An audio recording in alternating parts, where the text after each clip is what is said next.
High বন্ধুরা, আমি মমতা মান্না আবার চলে আসলাম তোমাদের কাছে নতুন আর একটা রেসিপি নিয়ে। তো আজকে আমি যে রেসিপিটা রান্না করব বন্ধুরা, সেটা হলো কলমির শাকের চচ্চড়ি।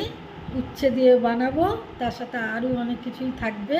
তো তোমরা দেখতে থাকো আমি কিভাবে চচ্চড়িটাকে বানাই। বন্ধুরা, কলমির শাকের চচ্চড়ি বানাতে প্রথমেই লাগবে আমার কলমির শাক। এই যে ধুয়ে পরিষ্কার করে নিয়েছি, কেটেও নিয়েছি, ঠিক এইভাবে কাটতে হবে। তার সাথে লাগছে উচ্ছে, মানে করলা। এটা উচ্ছে দিয়েও করা যায়, কিন্তু আমি করলা নিয়েছি। আর আলু নিয়েছি, আর পেঁয়াজ, আর কাঁচা লঙ্কা। এই যে কাঁচা লঙ্কা নিয়েছি। তো এখন শুরু করা যাক রান্নাটা।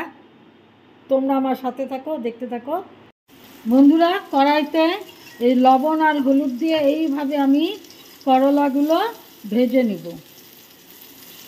তার সাথে আলু, পেঁয়াজ এগুলো এক এক করে আমি ভেজে নিব, ভেজে তুলে নিব, নিয়ে পরে রান্না করব।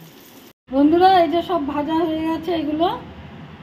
আর তেলের মধ্যে আমি দিয়ে দেবো 5 ফোড়ন, সাথে দিয়ে দেবো শুকনো লঙ্কা।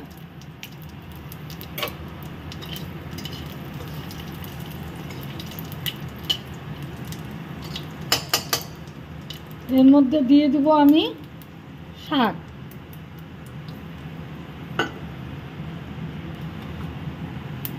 এর মধ্যে দিয়ে দেবো শাকগুলো, ঢেলে দেব। দিয়ে এরপরে দিয়ে দেব হলুদ, হলুদ দিয়ে দেব, আর দিয়ে দেব লবণ। স্বাদ মতো দিয়ে দেবো লবণ। দিয়ে আমি এটাকে একটু নেড়ে দেব।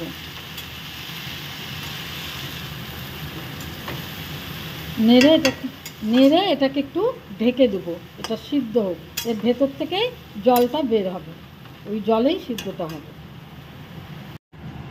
শাকটা এই দেখুন, শাকের থেকে যে জলটা বেরিয়েছে তাতেই শাকটা সিদ্ধ হয়ে গেছে।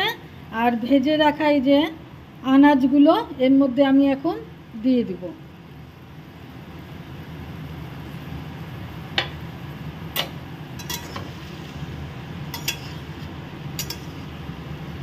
দিয়ে এর মধ্যে আমি সামান্য পরিমাণ জল দিয়ে দিব। দিয়ে এবার এটাকে আমি ঢেকে দেব।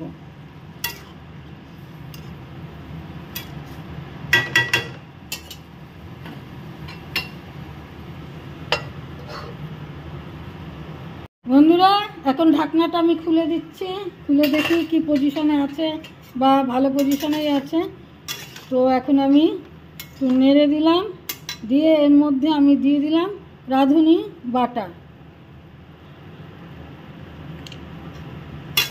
এটাকে পাউডারের মতন করে আমি মিক্সারে বেটে নিয়েছি, জল ছাড়া। দিয়ে দিলাম রাঁধুনি বাটা বা রাঁধুনি পাউডার, যেটাই বলেন। তো দিয়ে দিলাম। এর সাথে কিন্তু আমি কাঁচা লঙ্কাও দিয়েছি বন্ধুরা, আগে বলেছি, সবজিতে দেখিয়েছিলাম, তো এখন আবার বলে দিলাম।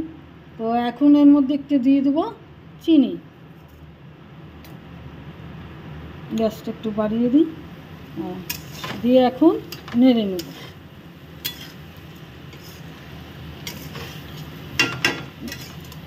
রেডি হয়ে গেল, চচ্চড়ি রেডি হয়ে গেল। এখন আমি এটাকে নামিয়ে নেব। বন্ধুরা দেখুন, কলমির শাকের চচ্চড়ি রেডি হয়ে গেছে।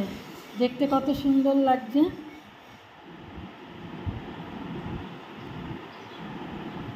বন্ধুরা, রেডি হয়ে গেছে কলমির শাকের চচ্চড়ি।